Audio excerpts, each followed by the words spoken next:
Road ప్రమాదం కేసులో సినీ నటుడు జూనియర్ ఎన్టీఆర్ నేడు కోర్టులో హాజరు కానున్నారు. 2009లో జరిగిన ప్రమాదం కేసులో విచారణ కోసం సూర్యాపేట లోక్ అదాలత్ కు ఆయన రానున్నారు.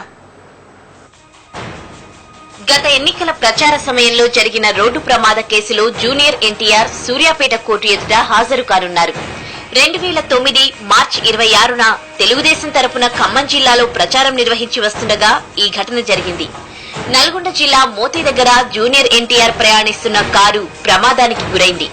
ఈ ఘటనలో జూనియర్ ఎన్టీఆర్ తో పాటు డ్రైవర్ గాయపడ్డాడు.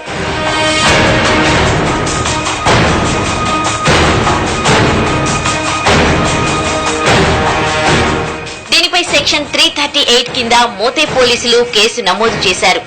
ప్రమాదం జరిగినప్పుడు జూనియర్ ఎన్టీఆర్ తో పాటు ఆయన సన్నిహితులు రాజీవ్ కనకాల, విజయేంద్ర ప్రసాద్, బాబా వలి కారులోనే ఉన్నారు.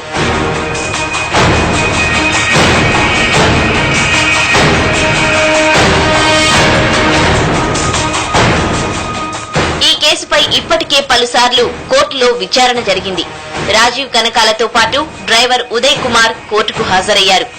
అందుబాటులో లేకపోవడం వల్ల జూనియర్ ఎన్టీఆర్ హాజరు కాలేకపోయారు.